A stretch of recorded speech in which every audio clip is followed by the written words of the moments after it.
আসসালামু আলাইকুম ওয়া রাহমাতুল্লাহি ওয়া বারাকাতুহু। প্রিয় দর্শক, আজকের এই ভিডিওতে আপনাদের সামনে কুরবানি সংক্রান্ত গুরুত্বপূর্ণ 3টি মাসআলা নিয়ে আলোচনা করব ইনশাআল্লাহ। প্রথম মাসআলাটি হচ্ছে কুরবানির পশুর কয়টা দাঁত হওয়া আবশ্যক? দাঁত যদি 2টার কম হয় কুরবানি হবে কিনা? এক। দ্বিতীয় মাসআলাটি হচ্ছে কুরবানির পশুর শিং যদি না ওঠে অথবা ওঠার পর ভেঙে যায় তাহলে তা দিয়ে কুরবানি হবে কিনা? 3 নাম্বার হচ্ছে কুরবানির পশু ক্রয় করার পর যদি কুরবানির পশুটা হারিয়ে যায় অথবা মারা যায় সেক্ষেত্রে কুরবানি দাতার জন্য করণীয় কি হবে এবং তার নতুন করে কুরবানি করা আবশ্যক হবে কিনা সেই বিষয়টা নিয়ে ইনশাল্লাহ আজকে আলোচনা করব। প্রথম মাসআলা হচ্ছে কুরবানির পশুর দাঁত কয়টা হওয়া আবশ্যক। আসলে এক্ষেত্রে শরীয়ত কর্তৃক কুরবানির পশুর জন্য নির্ধারিত একটি সময়সীমা বয়স সীমা আছে। যেমন ওটের জন্য 5 বছরের একদিন কম হলেও ওট কুরবানি করা জায়েজ হবে না। গরুর জন্য, মহিষের জন্য 2 বছর, এই সময়ের চেয়ে 1 দিন 2 দিন কম হলেও কুরবানি জায়েজ হবে না। ছাগল, বকরি, তারপরে দুম্বা, ভেড়া এগুলোর ক্ষেত্রে 1 বছর, এর চেয়ে যদি কম হয় কুরবানি হবে না। তবে যদি ছাগল ছাড়া ভেড়া আর দুম্বা 1 বছরের কম হয়, 6 মাস হয় আর সেটা দেখতে সুঠামদেহী হয়, দেখতে 1 বছরের মতো মনে হয়, সেক্ষেত্রে কুরবানি জায়েজ হবে। তবে ছাগলের জন্য অবশ্যই পূর্ণ 1 বছর হওয়া লাগবে। একদিনও যদি কম হয় তাতেও কুরবানি হবে না। আমরা অনেকে ছোট ছাগল কিনে নিয়ে আসি কুরবানির উদ্দেশ্যে, 1 বছর হয় নাই, এমন হলে কিন্তু কুরবানি হবে না। অবশ্যই 1 বছর পূর্ণ হতে হবে। যাই হোক, তো আমরা বুঝলাম যে কুরবানির পশুর জন্য কুরবানির দাঁত দেখা আবশ্যক না, কুরবানির পশুর বয়স দেখাটা আবশ্যক। 2 বছর গরুর ক্ষেত্রে 2 বছর পূর্ণ হয়ে গেলে সেটা দিয়ে কুরবানি হবে। দাঁত হয়েছে কিনা বা কয়টা হয়েছে সেটা আবশ্যক না। তবে দাঁত যদি একেবারে না হয় অথবা দাঁত হয়েছিল, উঠেছিল কিন্তু একেবারে ভেঙে যায়, যাতে সেই ঘাস খেতে ঝামেলা হয়, কষ্ট হয়, খেতে পারে না, তাহলে সেই পশু দিয়ে কুরবানি করা জায়েজ হবে না।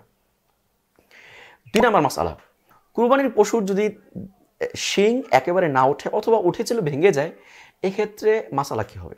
মাসআলা হচ্ছে যদি কুরবানির পশুর শিং একেবারে না ওঠে জন্মগতভাবে কিন্তু বয়স সীমা পার হয়ে গেছে, তখন তা দিয়ে কুরবানি করা সম্পূর্ণ বৈধ। তবে যদি কুরবানির পশুর শিং ভেঙে যায়, দেখতে হবে কতটুকু ভেঙেছে। যদি একেবারে গোড়া থেকে ভেঙে যায় আর যাতে তার মস্তিষ্কের সমস্যা হয়, তাহলে তা দিয়ে কুরবানি বৈধ নয়। তবে যদি গোড়া থেকে না ভেঙে ওপর থেকে ভাঙে কিছু অংশ থেকে যায়, তা দিয়েও কুরবানি বৈধ। তৃতীয় মাসআলা হচ্ছে যে কুরবানির পশু ক্রয় করার পর তা যদি হারিয়ে যায় অথবা মারা যায়, সেক্ষেত্রে করণীয় কি? সেক্ষেত্রে দেখতে হবে যে যিনি কুরবানি দিচ্ছেন সে কি ধনী কিনা, নেশাব পরিমাণ মালের মালিক কিনা। যদি সে আগে থেকে নেশাব পরিমাণ মালের মালিক হয়ে থাকে আর তা দিয়ে সে কুরবানির পশু কিনে থাকে, সেটা হারিয়ে যায়, মারা যায়, তাহলে নতুন করে আরেকটা পশু কিনে কুরবানি করাটা তার জন্য ওয়াজিব।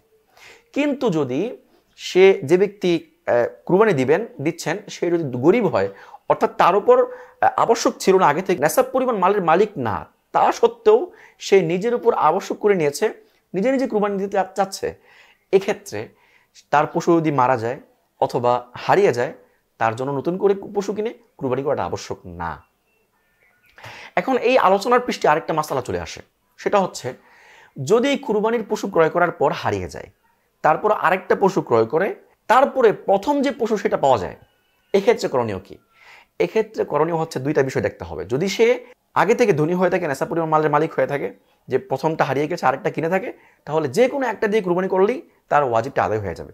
কিন্তু যদি বিপত্তিটা ঘটে, যদি সে গরিব হয়ে থাকে, নেশা পরিমাণ মালের মালিক না, তা সত্ত্বেও সে নিজের উপর কুরবানি ওয়াজিব করে নিয়েছে, আর এই অবস্থায় প্রথমটা হারিয়ে যাওয়ার পর দ্বিতীয় আরেকটা কিনেছে, তখন তার জন্য দুটোটা কুরবানি করা আবশ্যক।